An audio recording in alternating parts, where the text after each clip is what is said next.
नमस्कार, स्वागत है आपका। आप देख रहे हैं अपना उत्तर प्रदेश। मैं हूं आपके साथ अनाज शर्मा। शुरुआत करेंगे बुलेटिन के विस्तार से। मुख्यमंत्री योगी आदित्यनाथ ने सैम पित्रोदा की टिप्पणी को लेकर कांग्रेस पर निशाना साधा है। उन्होंने कहा कि सैम पित्रोदा का बयान अत्यंत निंदनीय है और कांग्रेस को उनके बयान के लिए माफी मांगनी चाहिए।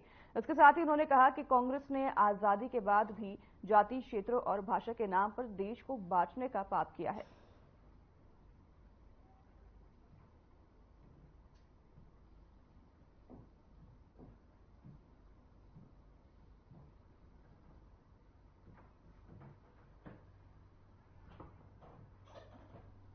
आज अक्षय तृतीया है और आज के दिन बांके बिहारी चरण दर्शन देंगे। बता दें कि साल में एक बार ही ठाकुर जी के होने वाले दर्शन के लिए अपार श्रद्धालु वृंदावन पहुंचेंगे। मंदिर प्रबंधन के साथ ही पुलिस और प्रशासन ने भी इसके लिए विशेष इंतजाम किए हैं। मंदिर तक वन वे रूट के जरिए ही श्रद्धालु पहुंचेंगे। वहीं यातायात व्यवस्था के लिए वृंदावन में बाहरी वाहनों का प्रवेश बंद कर दिया गया है और करीब 10 लाख श्रद्धालुओं के वृंदावन पहुंचने का अनुमान लगाया जा रहा है।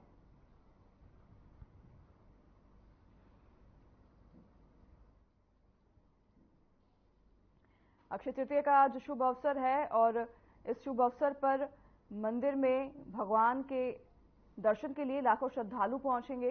इसको लेकर तमाम तैयारियां की गई है। श्रद्धालुओं के सहूलियत के लिए तमाम तैयारियां की गई है। आप मंदिर के दर्शन अपने स्क्रीन पर कर सकते हैं।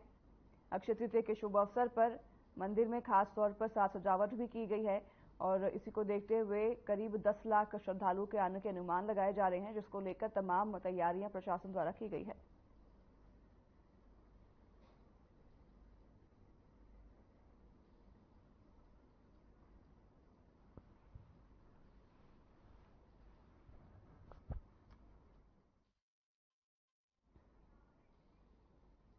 विश्व प्रसिद्ध 11वें ज्योतिर्लिंग केदारनाथ धाम के कपाट बधान के खुल गए हैं और आपको बता दें कि 10,000 से अधिक श्रद्धालु कपाट खुलने के गवाह बने हैं।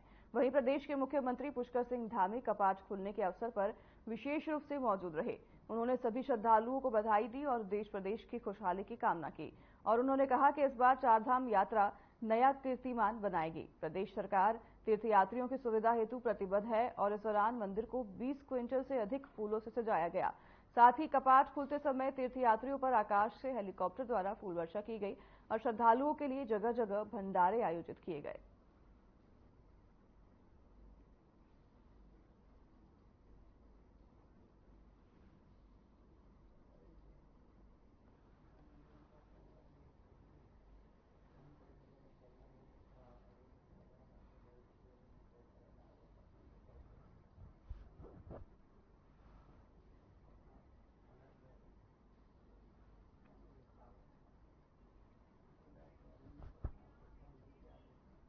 दिल्ली में लोकसभा चुनाव को लेकर चैनल हेड ब्रजमोहन सिंह रघुवंशी ने बात की। उन्होंने अमोक नामक एक छात्र से चुनाव पर चर्चा की। इस दौरान उन्होंने क्या कुछ कहा, आइए सुनते हैं। आपको पता है कि चुनावी रथ गुजरात, फिर राजस्थान और हरियाणा के बाद अब दिल्ली पहुंच चुका है और 45 से 50 डिग्री सेंटीग्रेड की गर्मी के बाद अब हम दिल्ली पहुंच चुके हैं। हालांकि दिल्ली में भी गर्मी बहुत तेज है और बहुत ज्यादा गर्मी और हो भी क्यों ना हो, क्योंकि यहीं पर 4 जून के बाद पता लगेगा कि कौन ठंडा होने जा रहा है, कौन गर्म होने जा रहा है। तो इसलिए गर्मी सबसे अधिक दिल्ली में होगी। और आज हमारे साथ एक आप देख रहे होंगे तो हमारे व्यूअर्स सोच रहे होंगे बच्चा क्यों बैठा है। आपको पता है कि इस देश में बच्चों की अपनी अलग अहमियत है हर क्षेत्र में। अगर बच्चे घर में अगर आपसे अगर नाराज हो जाए तो आप घर से बाहर नहीं निकल सकते हैं। तो बच्चों की अपनी अहमियत है और वो अगर सड़कों पे आ जाए और खास तौर से क्योंकि इन बच्चों ने ही पूरे देश को अपने हिसाब से, उनके जो माँ बाप जो इस देश को चला रहे हैं, चाहे वो दिग्गज हो, चाहे वो नेता हो, चाहे अधिकारी हो, फिल्म स्टार हो, उनके बच्चों की अपनी अहमियत है। इसीलिए आप जब सोशल मीडिया देखते होंगे तो आप ज्यादातर सेलिब्रिटीज के और बड़े नेताओं के बच्चों की बातें बहुत करते हैं, क्योंकि बच्चों की इंपॉर्टेंस अपने आप में इस देश में हो चुकी है। और इसी क्रम में आज हमारे साथ एक मौजूद है एक छात्र अमोक सिंह, अगर मैं आपका नाम से करेक्ट ले रहा हूं तो अमोक सिंह हमारे साथ में। और आज हम इनके साथ इसलिए बैठे हैं क्योंकि जब चुनाव चल रहा है तो हर घर में चर्चाएं हो रही हैं, क्या होने वाला है, क्या नहीं होने वाला है।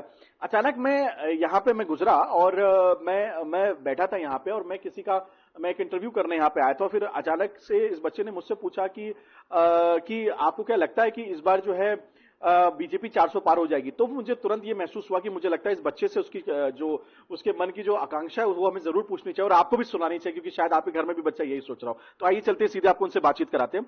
अमोक जी, आपने एक सवाल अभी मुझसे तुरंत पूछा कि आपको लगता है कि 400 पार इस बार बीजेपी होगी। एक तो पहले आपको आज की राजनीति में इतना इंटरेस्ट है, आप क्या कुछ जानते हैं राजनीति के बारे में, सबसे पहले तो मुझे ये बताइए। और आपको क्या लगता है कि इस बार क्या सचमुच भाजपा 400 पार होने वाली है, और अगर नहीं हो रही है तो क्यों नहीं हो रही है, और हो रही तो क्यों? क्योंकि आप छात्र एक हैं, तो आपको अपने सारे आंसर्स देने पड़ेंगे एक पूरे, ना कि ब्रीफ में बल्कि डिस्क्राइब करके, प्लीज। जी, तो पहली बात तो क्योंकि मैं 17 साल का हूँ, अगले साल मेरे पास वोटिंग राइट आ जाएगी, तो as a citizen we have to be aware of what political consensus, what political opinion we should form. तो अगर हमें यही नहीं पता कि कौन सी सरकार कितनी अच्छी है, क्या फ्लॉज हैं और क्या एक्चुअल में सरकार अच्छा काम कर रही है, तो उसके बिना मुझे ये लगता है कि हमारा जो राइट टू वोट है वो फालतू है, बेफर्ज है, अगर हमें यही नहीं पता कि एक रिस्पॉन्सिबल सिटीजन कैसे वोट दिया जाता है। तो बात रही कि अगर क्या बीजेपी 400 पार करेगी कि नहीं, तो मुझे ऐसा लगता है कि पहली बात तो 400 पार से भी पहले क्या मैथमेटिकली 400 पार बीजेपी कर पाएगी, पॉसिबल है? क्योंकि अगर 400 पार की हम बात कर रहे हैं तो हमारे पास टैग जो बचता है होता है 146 सीट्स का, और साउथ इंडिया में करंटली जो फेज ऑफ वोटिंग हुई है, एमपी जो कि डिप्लोमेटिक पासपोर्ट पे बाहर चले गए, और इतनी सारी चीजें जो साउथ इंडिया में करी गई हैं, इसके बाद ये तो बहुत ही मुश्किल लग रहा है कि साउथ इंडिया से इनको एटलीस्ट 40% वोट काउंट या फिर 40% सीट भी नहीं मिलेगी। तो अगर हम उस हिसाब से पर्सपेक्टिव में देखते हैं तो 400 पार जो है वो आइडियोलॉजी के मामले में तो बहुत अच्छा लगता है, बट प्रैक्टिकली अगर ये बात देखी जाए तो 400 पार पॉसिबल अभी तो के वोटिंग फेज के हिसाब से पता नहीं चल रहा। मैं यहाँ पे आमोद को मैं रोकना चाहूंगा, और मैं अपने सी वोटर्स समेत एबीपी सर्वे, साथ में तमाम ऐसे बड़े न्यूज चैनल्स के सर्वे होते हैं, चाणक्य की हम बात करें, हम तमाम और भी जो अखबार हैं, दैनिक भास्कर, दैनिक जागरण की, आप ये सोच सकते हैं कि 17 साल का बालक कितनी ज्यादा ऑथेंटिक बात कर रहा है और आंकड़ों के साथ बात कर रहा है। और आपको ये देखना पड़ेगा, ये है हमारे देश का छात्र। तो आप सोचिए आने वाला समय देश के लिए कितना बेहतरीन होने वाला है, क्योंकि एक तरफ तो हमारे रील्स में और जब यूट्यूब में जब हम देखते हैं कि बच्चों को वीडियो गेम्स खेलते हुए दिखाया जाता है, या ऐसा दिखाया जाता है कि ये देश का भविष्य क्या बनेंगे, ऐसे फनी वीडियोस बनाए जाते हैं। लेकिन मुझे लगता है अगर आप साधना के दर्शक हैं तो आपके पास सच्चाई और सत्य की बात हम हमेशा करते हैं, और उसी सत्य के तहत हमने एक ऐसे व्यक्ति को आपके सामने रखा है, इस बालक को, जो आपके सामने कितनी मैच्योर बात कर रहा है। अच्छा, एक बात आपसे खास तौर से और मैं पूछना चाहूंगा, आपकी पसंद क्या है, राहुल गांधी की मोदी जी? और अगर मोदी जी क्यों नहीं है, और अगर वो हैं तो क्यों है, और राहुल गांधी नहीं है तो क्यों नहीं है, और अगर हैं तो क्यों है? जी, मेरे हिसाब से तो मेरे लिए सबसे बड़ी प्रायोरिटी रहनी चाहिए कि जो देश के लिए काम करेगा वो हमारे लिए ज्यादा बेटर है। तो दिक्कत हमारे देश में यह है कि कोई सरकार बेस्ट नहीं है और कोई सरकार सबसे अच्छी भी नहीं है, लेकिन बेस्ट ऑल्टरनेट जो है अभी के हिसाब से तो भारतीय जनता पार्टी ज्यादा सीमित रख रही है। क्योंकि आप देखेंगे सैम पित्रोदा जो कि खासकर कांग्रेस के एडवाइजर रह चुके हैं, उनके स्टेटमेंट और जो प्रोग्रेस हम देखते जा रहे हैं वो भले ही बहुत ज्यादा ऊंची पड़ाव पे ना हो, लेकिन ऑल्टरनेट के हिसाब से भारतीय जनता पार्टी तो अभी सबसे बेटर लग रही है। और ऐसा नहीं है कि सारी ही पार्टियां गलत हैं, लेकिन ये जरूरी तो नहीं है कि जो पार्टी गलत है वो हमेशा ही गलत रहे। तो अभी के हिसाब से तो भारतीय जनता पार्टी मेरे हिसाब से बेस्ट ऑल्टरनेटिव रहेगा, बट आगे चलिए देखते हैं क्या होता है। अच्छा, एक प्रश्न मुझे पूछना बहुत जरूरी है, क्योंकि 17 साल का ये बालक इतनी बेहतरीन बातें कर रहा है और तथ्यों के आधार पर कर रहा है। सबसे पहले तो मैं अपने दर्शकों से बताना चाहूंगा, क्योंकि आमतौर से ये नेता नगरी जो है, या कोई भी एक्सपर्ट जो हमारे स्टूडियोज में आते हैं, जिनको आप सुनते समझते और देखते हैं, वो बातें जो करते हैं वो या तो वो गूगल इंडस्ट्री की बातें करेंगे या व्हाट्सएप यूनिवर्सिटीज की बात करते हैं, लेकिन ये जो बच्चा है तथ्यात्मक बातें कर रहा है। तो इसलिए एक प्रश्न से मैं जरूर पूछूंगा, अच्छा आप बड़े होकर बनना क्या चाहते हैं? जी, मैं बड़े होकर तो जज बनना चाहता हूँ और डिप्लोमेसी परस्यू करना चाहता हूँ बड़े होकर। धन्यवाद अमोघ हमसे बातचीत करने का। तो आप देख सकते हैं, जज बनना चाहते हैं। ये बच्चा वो नहीं जिसने बोला मुझे किसी आईटी कंपनी में मुझे काम करना है, या मुझे सेलिब्रिटी बनना है, या मुझे बहुत बड़ा बिजनेस करना है, या डॉक्टर बनना है। इस बच्चे की सोच भी, क्योंकि मुझे लगता है नॉर्मल जितने भी दर्शक इस प्रोग्राम को देख रहे हैं, मुझे नहीं लगता उनको बहुत ऐसे रेयर ही उनको कभी कोई बच्चा मिला होगा जो इस तरह की बात करता हो कि मुझे बड़े होकर जज बनना है। अगर ये बच्चा जज बनेगा, मुझे लगता है कि इस देश में न्याय प्रक्रिया बहुत ही बेहतरीन होगी। हालांकि वर्तमान चीफ जस्टिस ऑफ इंडिया की भी यही सोच है। मुझे लगता है शायद उस सोच से प्रेरित होकर के तमाम ऐसे बच्चे आने वाले समय पर अगर बनते हैं अपनी मेहनत से, तो इस देश की स्थिति और बेहतर होगी। वीडियो जर्नलिस्ट रमेश जोशी के साथ ब्रिजमोहन सिंह रघुवंशी, दिल्ली। चलिए आपको लिए चलते हैं गोरखपुर, जहां पर विशाल जनसभा आयोजन किया गया है। जनसभा में मुख्यमंत्री योगी आदित्यनाथ शामिल हुए हैं और सीएम ने जनसभा को संबोधित किया है। क्या कुछ इस दौरान उन्होंने कहा, आपको सुनाते हैं।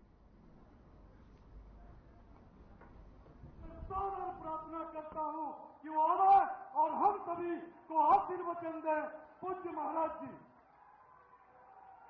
भारत माता की, भारत माता की। आवाज इतनी आनी चाहिए कि आवाज आज गोरखपुर क्षेत्र में 8 संसदीय क्षेत्रों में नामांकन हो रहा है। वहां तक आपकी आवाज पहुंचे। भारत माता की, भारत माता की, भारत माता की, वंदे वंदे वंदे। भारतीय जनता पार्टी के क्षेत्रीय अध्यक्ष श्री सहजानंद राय जी, प्रदेश के उपाध्यक्ष डॉक्टर धर्मेंद्र सिंह जी, भारतीय जनता पार्टी के जिला के अध्यक्ष श्री ऋषिर सिंह जी, महानगर अध्यक्ष श्री राजेश गुप्ता जी, मंच पर उपस्थित गोरखपुर संसदीय क्षेत्र से लोकप्रिय सांसद और भारतीय जनता पार्टी के प्रत्याशी श्री रविकिशन शुक्ला जी, कुशीनगर संसदीय क्षेत्र से भारतीय जनता पार्टी के लोकप्रिय सांसद और प्रत्याशी श्री विजय दुबे जी, महापौर डॉक्टर मुल्लेश श्रीवास्तव जी, हमारे सभी माननीय विधायकगण श्री फतेह बहादुर सिंह जी, विपिन सिंह जी, महेंद्रपाल सिंह जी, प्रदीप शुक्ला जी, किसान मोर्चा के प्रदेश अध्यक्ष श्री कामेश्वर सिंह जी, पूर्व विधायक श्री जेएम सिंह जी, मंच पर उपस्थित भारतीय जनता पार्टी के सभी पदाधिकारीगण और अभी जिन्होंने भारतीय जनता पार्टी की सदस्यता ग्रहण की है, श्री नथुनी कुशवाहा जी, राणा राहुल सिंह जी, रमाकांत निषाद जी, भारतीय जनता पार्टी और सहयोगी दलों के हमारे सभी पदाधिकारीगण और उपस्थित बहनों और भाइयों, मैं सबसे पहले श्री रविकिशन जी को नामांकन दाखिल करने के लिए आप सबकी ओर से हृदय से बधाई देता हूं।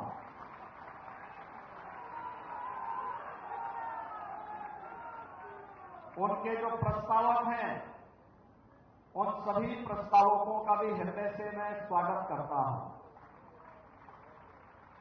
इसमें हमारे महापौर हैं, पिपराइच के विधायक श्री महेंद्रपाल सिंह जी हैं, श्री रमाकांत निषाद जी हैं, श्री ब्रजेश यादव जी हैं।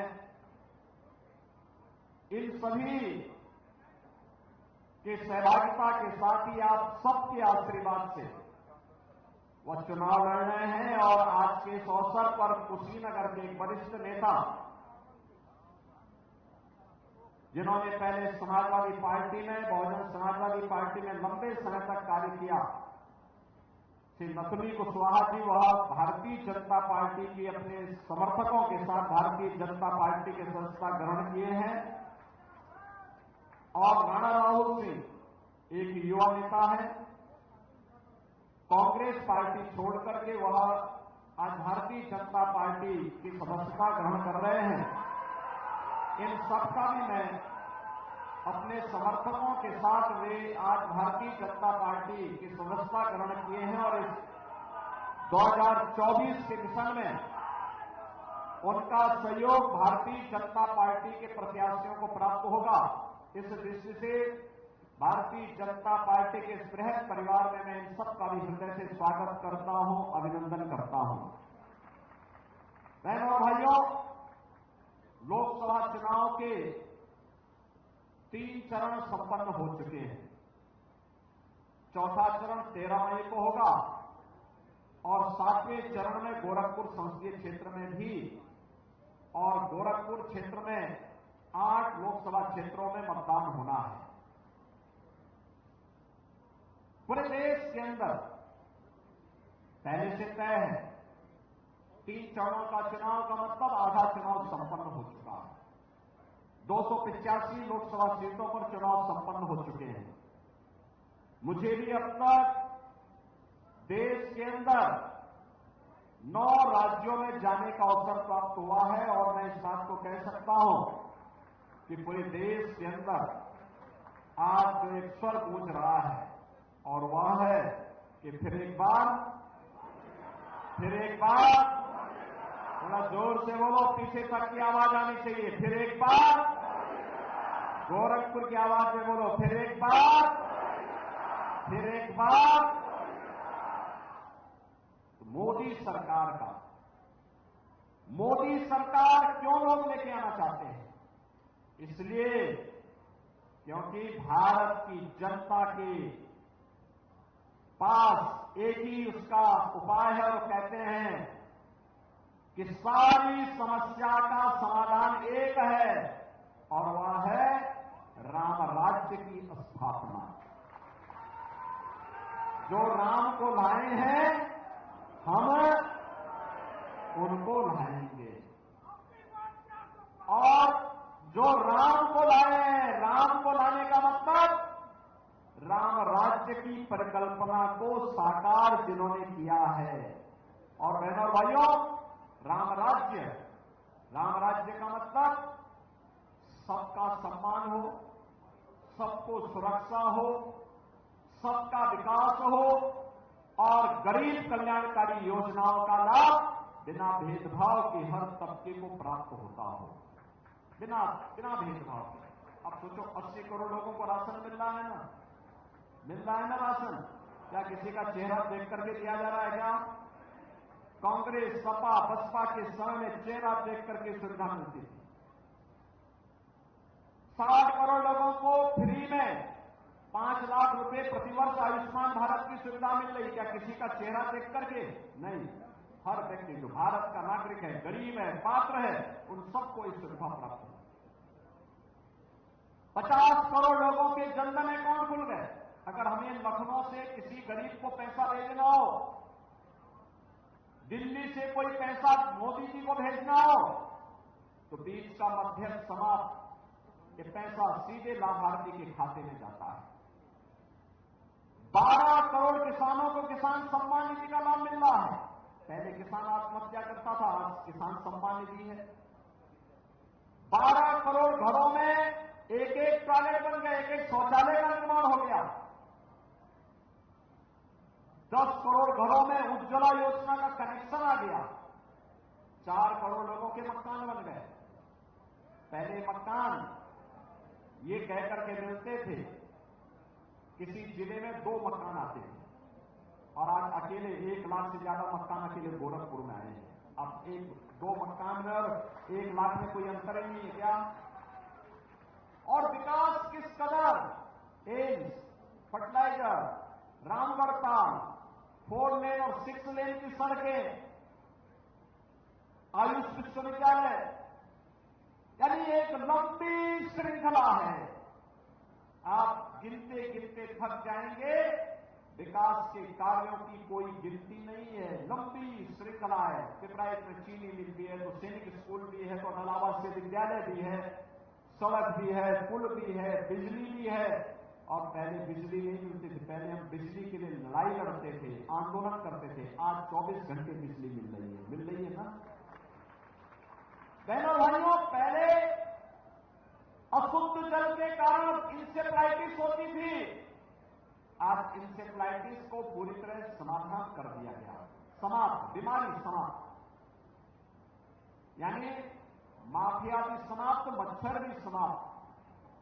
और अब तो ये चुनाव पूरी तरह तीसरे चरण आते आते वहां तक पहुंच चुका है, जब विपक्ष ने अपनी हार मान ली है।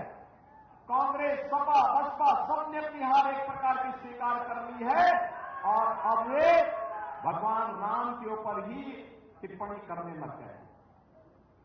कोई कहता राम मंदिर बेकार बना, कोई कहता कि भारत को राम मंदिर से क्या लाभ हुआ। कांग्रेस के वक्तव्य है, समाजवादी पार्टी का वक्तव्य है कि राम मंदिर बेकार बना।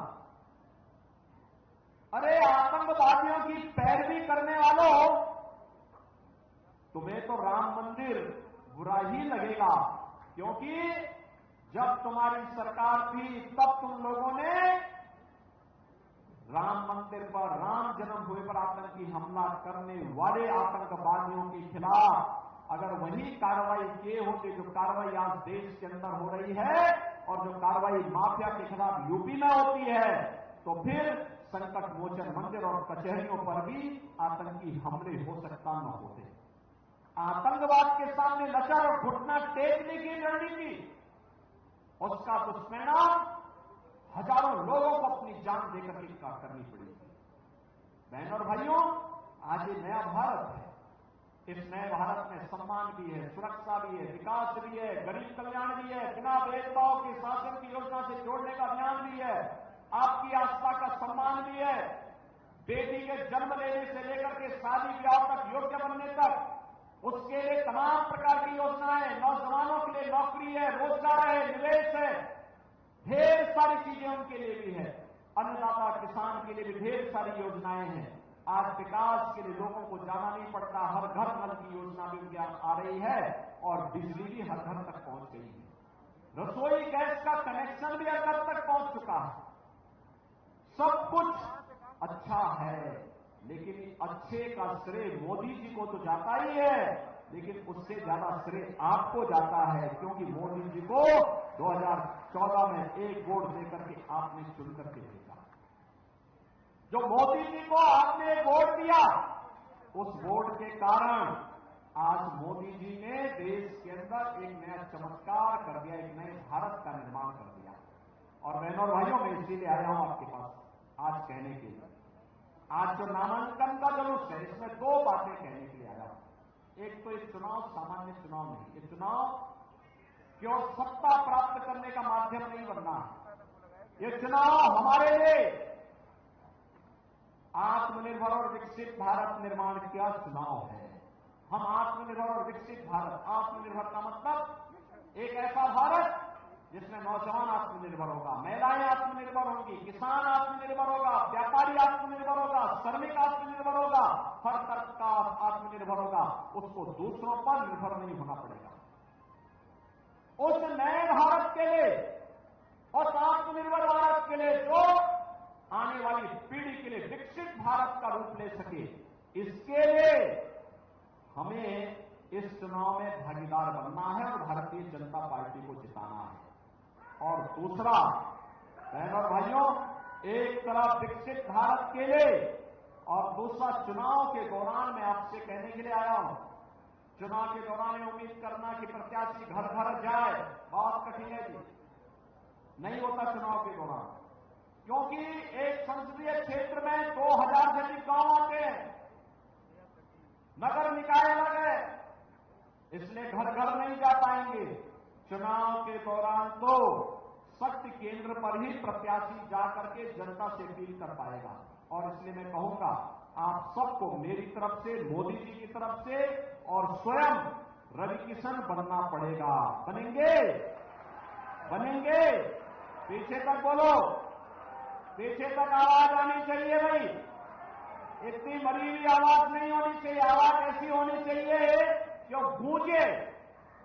आप लोग रविकिशन बनकर के गांव गांव घर घर जाएंगे, सभी लोग जाएंगे, भारी बहुमत से रविकिशन को कमल निशान पर चुनाव दिला करके भेजेंगे। देखो, महानगर के अंदर अब अंतिम दिन के एक दिन पहले चुनाव प्रचार जिस दिन बंद होगा, उसके एक दिन पहले हम रोड शो करेंगे। इस दौरान पूरे प्रदेश उभारने और देश के अन्य राज्यों में भी प्रचार करने के लिए जाना है। इसलिए गोरखपुर का चुनाव आपके ऊपर एक छोड़ है, आज समझ में ना, आप लोग घर घर जाएंगे, एक एक मतदाता को इस बारे में अवगत कराएंगे कि चुनाव जीतना है और भारी बहुमत से जीतना है। जीतना है ना, भारी बहुमत से, रिकॉर्ड बहुमत से। जितने वोट से गत चुनाव में श्री रविकिशन जीते थे, उससे दुगने वोट से आप जिता पाएंगे। जिम्मेदारी लेंगे, गारंटी लेंगे, तो सुरक्षा और सम्मान और विकास की गारंटी मोदी जी की है, उसको लागू करने की जिम्मेदारी हमारी है। आया ना समझ में? और बहनों और भाइयों, हम लोग इसको लागू करेंगे, इसलिए घर घर जाना है। मतदान के दिन पहले मतदान फिर जलपान के लक्ष्य को लेकर के अभी से लग जाना है, क्योंकि 21 दिन आपके लिए चुनाव प्रचार में लगे, 21 दिन आपको मिलेंगे। 21 दिन के चुनाव प्रचार में चुनाव को इतनी ऊंचाई तक पहुंचाना कि विपक्ष हताश और निराश हो जाए और मैदान छोड़ करके भागने के लिए मजबूर हो जाए। होगा ना? सभी लोग सहमत हैं? तो फिर मेरे साथ दोनों हाथ पकड़ करके बोलेंगे, भारत माता की, भारत माता की, भारत माता की, जय श्री राम, जय श्री राम, जय श्री राम, जय जय श्री राम।